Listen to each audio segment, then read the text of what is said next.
আমি সুচরিতা। আজ একটা নতুন ব্লগে আপনাদের স্বাগত। আজ অরুণদা নবনীতাদির অ্যানিভার্সারি। অ্যাকচুয়ালি আজ না, কাল চলে গেছে। নবনীতাদি একটু অসুস্থ হয়ে পড়ায় তাই ওদের ঠিক মতো সেলিব্রেট হয়নি। তাই আমরা আমি, অতনু, আবিরিদি, কৌশিকদা সবাই মিলে ভাবলাম একটা সারপ্রাইজ দেব। ওদেরকে ডেকেছি ডিনারে আমাদের বাড়িতেই। জাস্ট বলেছি যে এমনি খেতে আসতে, কিন্তু আমরা কেক টেকে এনে রেখেছি, তো ওদেরকে দিয়ে একটু সেলিব্রেট করব। ওরা জানে না, তো দেখা যাক কি হয়, ওরা আসুক, ওদের সারপ্রাইজটা কেমন লাগে দেখি। অতনু এখানে চিকেন করছে, আর আমি বাচ্চাদের জন্য একটু চিকেন স্টু বানিয়ে নিচ্ছিলাম। মেনু সেরকম কিছু না, একটু ডাল, ফুলকপি আলুর তরকারি, আর কুমড়ো ভাতে, আর এই চিকেন। কৌশিকদা আর আভেরিদির বাড়ি শিফট হচ্ছে, মানে পুরনো বাড়িটা ছেড়ে নতুন বাড়িতে আসছে, তাই ওনারা আসবেন রাতে। বিকেলের দিকে অতনু আর আমি হঠাৎ প্ল্যান করলাম ছোট্ট করে সেলিব্রেট করলে কেমন হয়। আজ তো অরুণদা নবনীতাদির সারা দিনটাই গেছে ব্লাড টেস্ট আর ডক্টর দেখানো নিয়ে।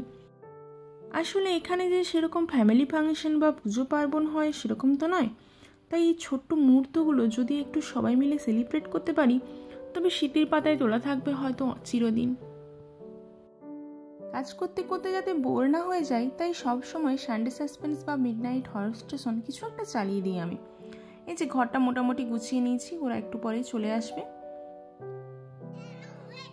আসলে নবনীতাদি তো অসুস্থ, তাই একটু উইক লাগছে, আর বাচ্চারা তো জানে না এখানে অ্যানিভার্সারিটা কী জিনিস, তাই ওরা হ্যাপি হ্যালোইন বলে চিৎকার করছে। কাল তো 31 অক্টোবর ছিল, এখানে হ্যালোইন উৎসব, সেই কারণে ওটাই বলছে ওরা।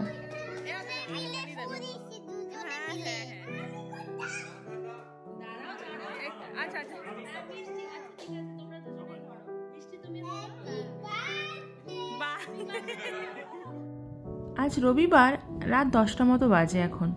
কালকে আর খাওয়ার ভিডিও তোলা হয়নি। এখন আমরা যাব অরুণদার বাড়িতে, কৌশিকদাদের জন্য অপেক্ষা করছি। বাইরে কেমন ঝড় হচ্ছে দেখুন।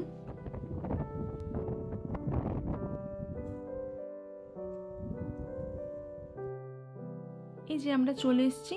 অরুণদাদের বাড়িটা খুব সুন্দরভাবে সাজিয়েছি। অ্যাকচুয়ালি সবাই খুব দেরি করে এসেছি তো, তাই একেবারে ডিনারে বসে গেছিলাম।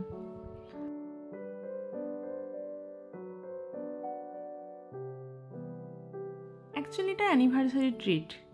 তো ওই দিন ওয়ার্ল্ড কাপ ছিল 2025, ওটাই আমরা সবাই মিলে দেখছিলাম। আভেরিদি এখানে ফার্স্ট সোমকে খাইয়ে দিচ্ছে, ওদের তো আলাদা খাওয়ার, সেই কারণে। এরপর আমরাও খেতে বসে গেছিলাম। এভাবেই কেটে গেল 2 দিন। আজকে তাহলে ব্লগটা এখানেই শেষ করছি। আপনারা ওদের আশীর্বাদ করবেন, এভাবে যেন আরও বছরের পর বছর একসঙ্গে কাটাতে পারে। সবাই ভালো থাকবেন, সুস্থ থাকবেন। আর যদি ব্লগটা ভালো লেগে থাকে একটা লাইক করে দেবেন। আজ তাহলে আসি, টাটা।